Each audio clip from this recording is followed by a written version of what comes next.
नमस्कार दोस्तों, स्वागत है आप सभी का। फ्रेंड्स ये मोस्ट इम्पोर्टेंट टॉपिक होने वाला है। संपूर्ण प्राचीन बिहार का इतिहास हम खत्म कर देंगे। बिहार स्पेशल के हमारा पहला एपिसोड है। इसमें जितना भी प्राचीन इतिहास होगा बिहार से रिलेटेड उसको हम खत्म कर देंगे। 6 से 7 मिनट का वीडियोज होगा साथियों, लेकिन आपके लिए मोस्ट इम्पोर्टेंट ये यूजफुल वीडियोज है।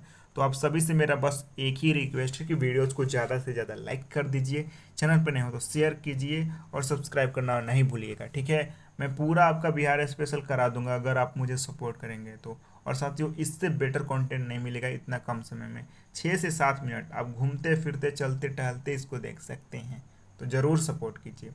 बिहार का नाम, बिहार में बौद्ध मठों के कारण बिहार का नाम बिहार पड़ता है। मौर्य प्रशासन का साक्ष्य कुम्हार पटना से मिलता है, इंपॉर्टेंट है। अशोक के अभिलेख लौरिया नंदनगढ़, लौरिया अरेराज और रामपुरवा से अशोक के अभिलेख के साक्ष्य मिले हैं।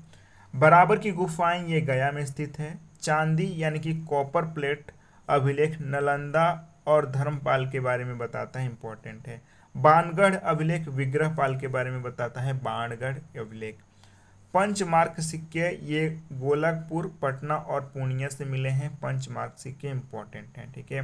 गुप्तकालीन सिक्के का साक्ष्य ये हाजीपुर से मिले हैं, गुप्तकालीन सिक्के से साक्ष्य। बक्सर और चिरान से मिले हैं सिक्के, इसमें कुषाण वंश से संबंधित है। बक्सर और चिरान से जो सिक्के मिले हैं कुषाण वंश से संबंधित है।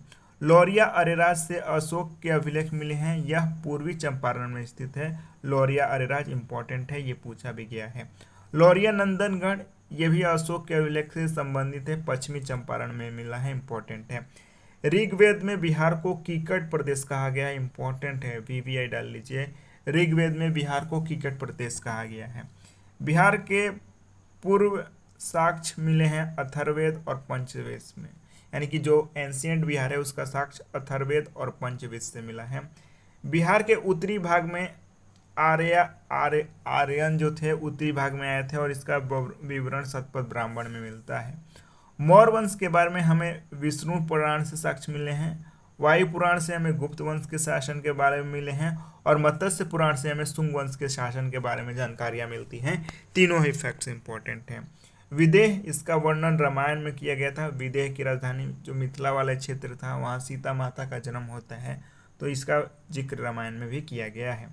महाभारत में अंग महाजनपद का वर्णन किया गया है, वहीं से अंगराज जो कर्ण था वहीं से बिलोंग करता था। अब यह भागल और पुल और मुंगेर वाले क्षेत्र अंग महाजनपद का क्षेत्र बन गया है।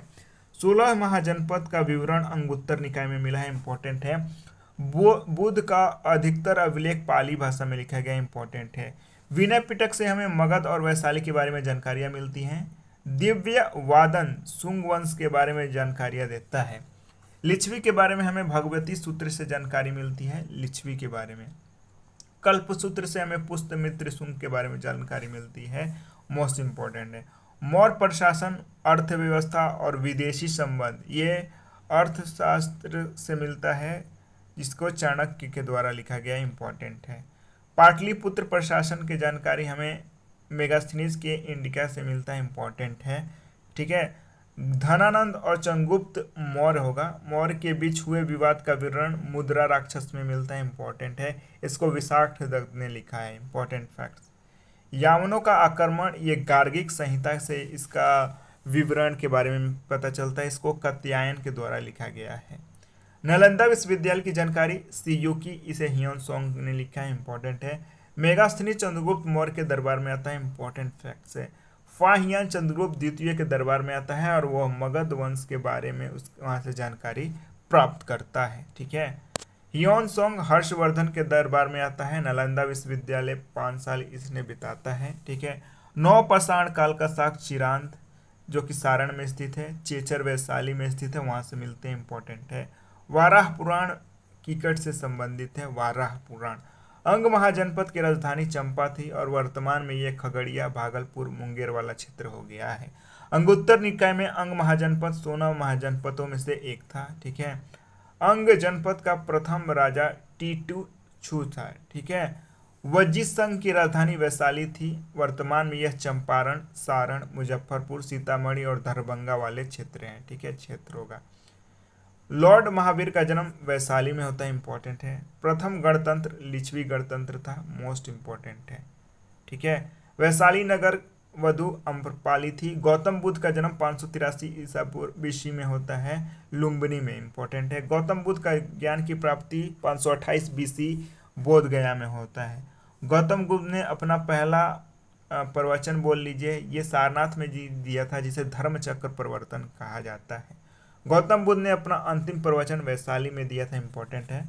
प्रथम बौद्ध सम्मेलन 483 बीसी में होता है, राजगीर में होता है। ये शासनकाल था अजातशत्रु का और इसके अध्यक्ष थे महाकश्यप होगा, ठीक है। द्वितीय बौद्ध संगीति 383 बीसी में होता है, वैशाली में कालाशोक का शासनकाल था और इसके अध्यक्ष थे साबाका में, इंपॉर्टेंट फैक्ट्स है। तृतीय बौद्ध संगति पाटलिपुत्र में होता है 250 बीसी में, ठीक है।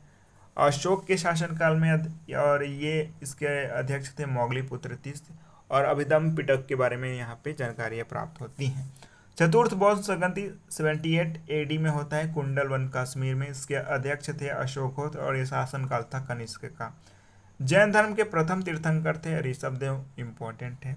जैन धर्म के 23वें तीर्थंकर थे पारसनाथ थे और इनके प्रतीक सर्प था। जैन धर्म के 24वें तीर्थंकर थे महावीर, ठीक है। अब बताइएगा इनका प्रतीक क्या था। महावीर का जन्म 540 बीसी कुंडग्राम वैशाली के नज़दीक होता है। महावीर ने अपना पहला प्रवचन विपुलगिरी, जो कि राजगिर में है, वहाँ पे दिया था। महावीर को निर्वाण की प्राप्ति ये 468 बीसी में पावापुरी में हुआ था, जो कि राजगीर में ही स्थित है। पहला जन संगति पाटलिपुत्र में हुआ स्थूल भद्र के द्वारा। द्वितीय जन संगति कहाँ हुआ था, आप जरूर बताएंगे, ठीक है। हरेक वंश इसका संस्थापक था बिंबिसार। इसका देखिए टाइम पीरियड देख लीजिए, क्रोनोलॉजिकल ऑर्डर में सजाने को आता है। 544 से 492 बीसी। इसकी राजधानी राजगीर हुआ करता था, हर्यक वंश था। सप्तपर्णी गुफाएं राजगीर में ही स्थित है, इंपॉर्टेंट है। हर्यक वंश के बाद शिशुनाग वंश 412 से 394 बीसी के बीच में आता है और इसका राजधानी राजगीर पहली और दूसरी वैशाली होती है, ठीक है, हर्यक वंश की। शिशुनाग वंश के बाद नंद वंश का उदय होता है। शिशुनाग वंश, उसके बाद नंद वंश 344 से 321 बीसी। इसका स्थापना महापदम नंद के द्वारा किया जाता है, जिसे एकराट की उपाधि भी मिली थी, ठीक है। उसके बाद है घनानंद। ये घनानंद वंश का अंतिम शासक था। नंद वंश का अंतिम शासक घनानंद था। जब सिकंदर मगध पर आक्रमण करता है उस समय घनानंद ही शासक था, इंपॉर्टेंट है। शिशुनाग होगा। शिशुनाग वंश के बाद मौर्य वंश का उदय होता है। इसका संस्थापक चंद्रगुप्त मौर्य था, 321 से 298 बीसी। सेल्यूकस निकेटर के द्वारा मेगास्थनीज को चंद्रगुप्त के दरबार में भेजा गया था, इंपॉर्टेंट है। इसे अमित्र घात किसे कहते हैं, बिंदुसार को।